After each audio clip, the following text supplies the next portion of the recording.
Hello, this video is about the parameters of a probability distribution. So we're going to take a look at how to find the mean, the variance, and the standard deviation. And remember that the standard deviation is sigma, and so this is the standard deviation, and the variance is just sigma squared. So if you have the variance, you could just take the square root of that, and that will give you the standard deviation. Or if you have the standard deviation, you can square the standard deviation to get the variance. So once you have one of them, you essentially have both of them.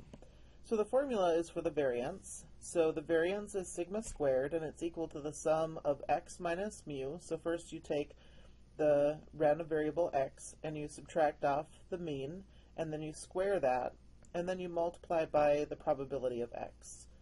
So you do that for each of your random variables, and then you add them all up at the end. We will do one of these calculations by hand in the video, but I will never ask you to do this by hand on an exam or anything like that. You'll always be allowed to use your calculator.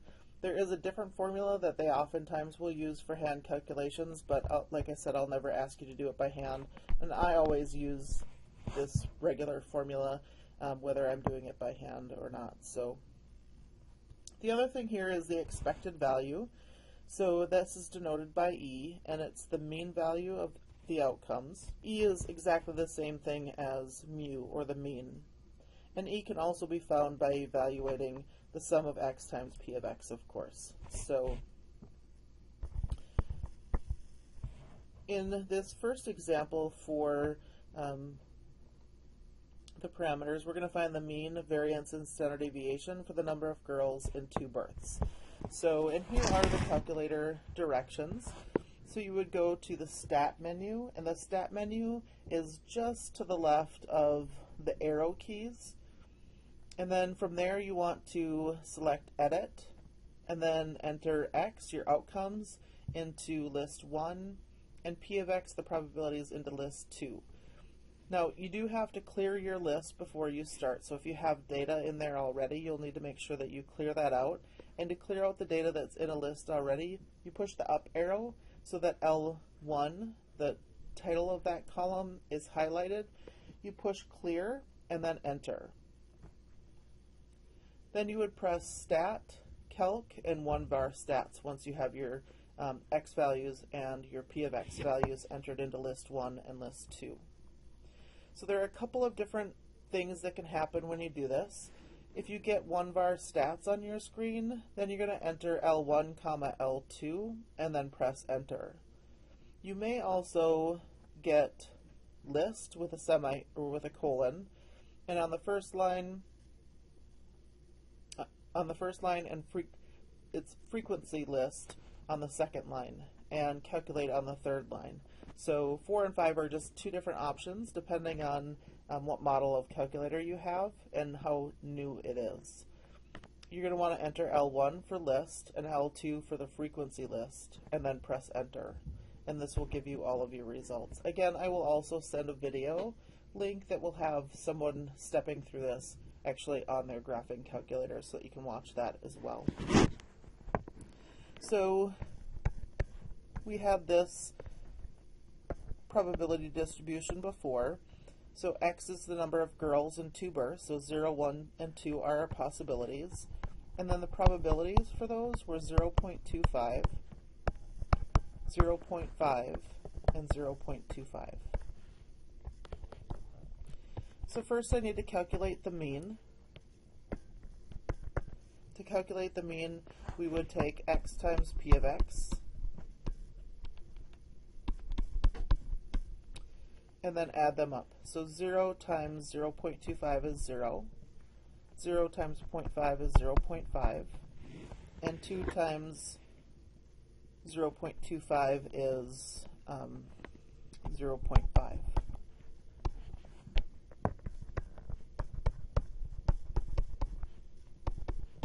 And so add up that column, and we get 1 for our mean.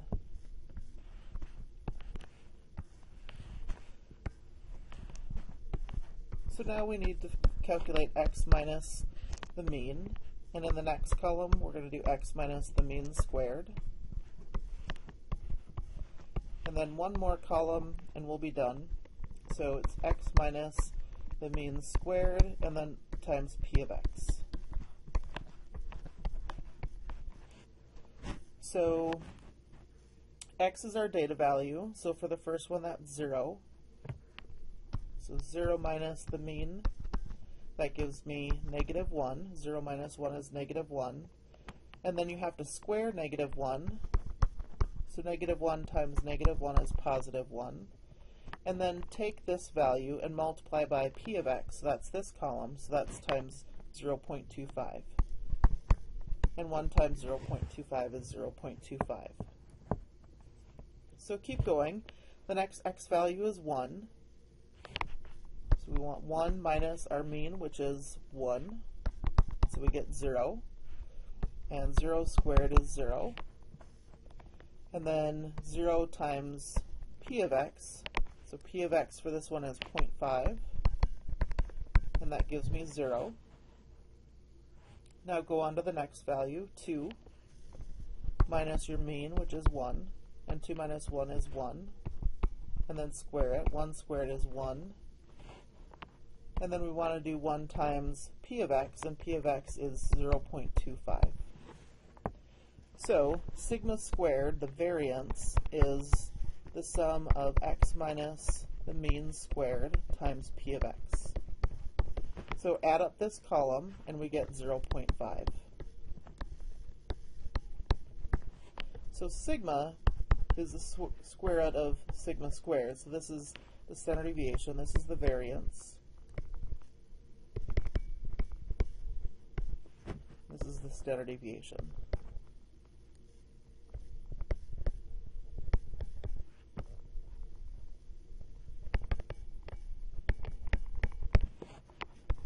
So that would be the square root of 0.5. And since the x values are just single digits, there's no decimal places, we want to round this to 1 decimal place. So that would be 0.7. So we have our mean of 1, our standard deviation of 0.7, and our variance of 0.5.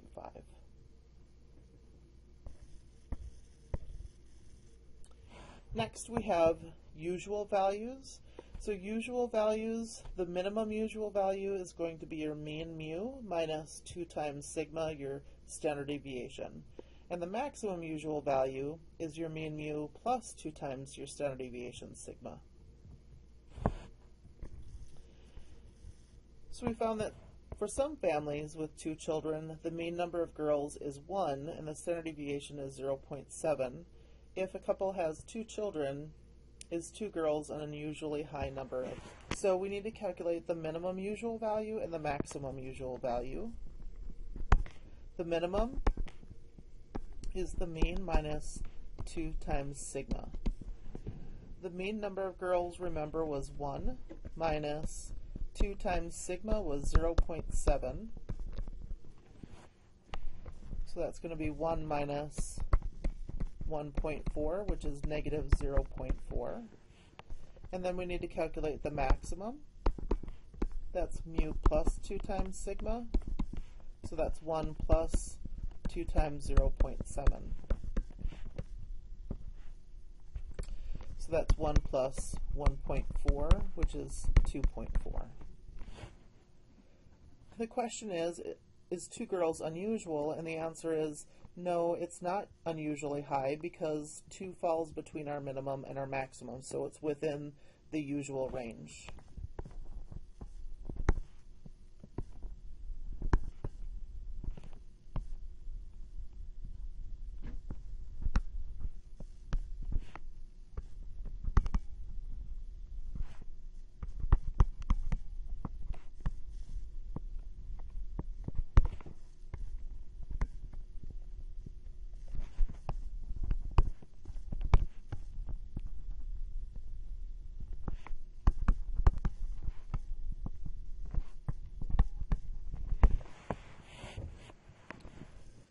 Okay, our next example, we're going to refer to the table below, which describes results of roadworthiness tests of Ford Focus cars that are 3 years old.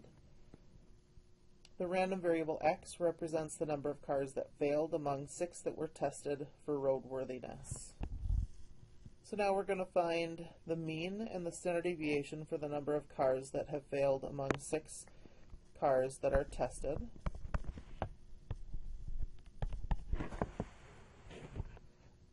Get out your calculator. You want to hit the Stat button, so remember that's just to the left of your arrow keys, and then you want to edit. So you're just going to push Stat and then Enter, and then if you did any calculations using your list before, you're going to have to arrow up so that L1 is highlighted, press Clear and Enter. Do the same thing for list 2. Have L2 highlighted, press Clear and Enter to clear out those lists, and then we want to enter in 0, 1, 2, 3, 4, 5, 6 into L1.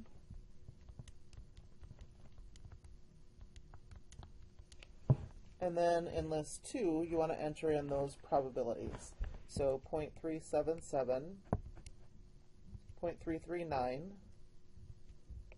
0.176, 0.041, 0.005, and then 0 for the last 2. So the 0 with a plus means that the probability is, it's not quite 0, but it's so close to 0 that we can in fact treat it as if it were 0. So that's what that symbol means. So just double check your numbers and make sure that you have them entered in correctly. Okay, so once you double check your lists and make sure that they're correct, now you're going to want to go ahead and push your Stat button. And this time we're doing a calculation, so you want to hit the right arrow key so that the calc is highlighted along the top. And you want option number 1, 1 var stats, and that should automatically be highlighted, so just push Enter. And then depending on what your calculator says, so up above you'll end up having one of these two options. So if your screen shows that, then you're going to want to enter L1, comma L2. And in order to get L1 and L2, you're going to have to push the second key, which is on the upper left-hand corner of your calculator, and then press 1 for L1, and then a comma, and the comma is the first row of black ones above the numbers on the left, right above the 7, and then second again, and then number 2. And then you want to just press Enter after that. So if you have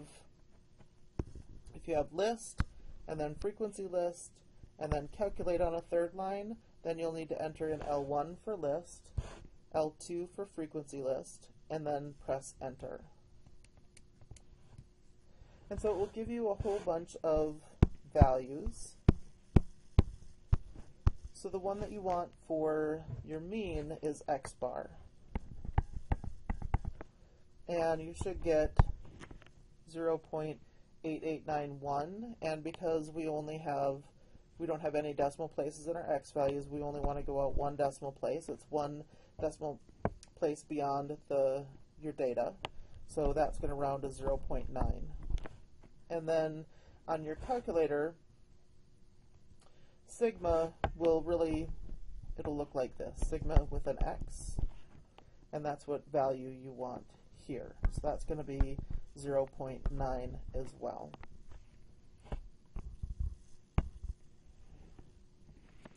So now we want to use the range rule of thumb to determine if 3 is an unusually high number of failures among 6 cars tested. So we want to calculate our minimum. That's the mean minus 2 times the standard deviation. So that's 0.9 minus 2 times 0.9. So we get negative 0.9, and then the maximum is your mean plus 2 times your standard deviation. So 0.9 plus 2 times 0.9. And we get 2.7. This tells us that 3 is an unusually high number.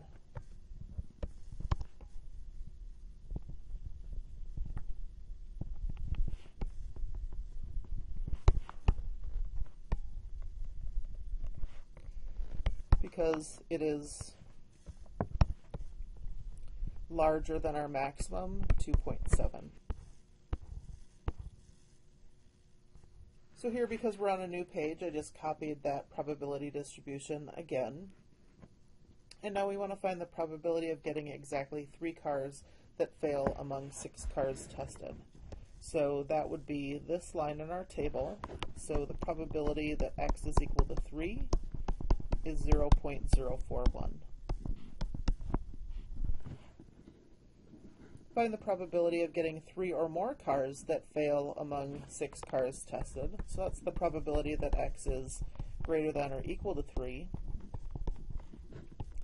So equal 3 is 0.041 plus x equals 4 is 0.005 plus x equals 5 is 0 plus x equals 6 is also 0. So that gives us 0.046 as our probability. So we want to add all of those up.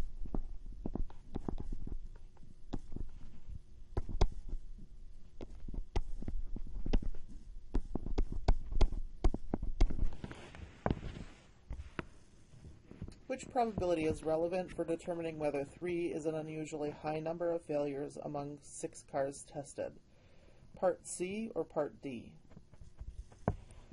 So the answer here is Part D. So we want to know if the probability is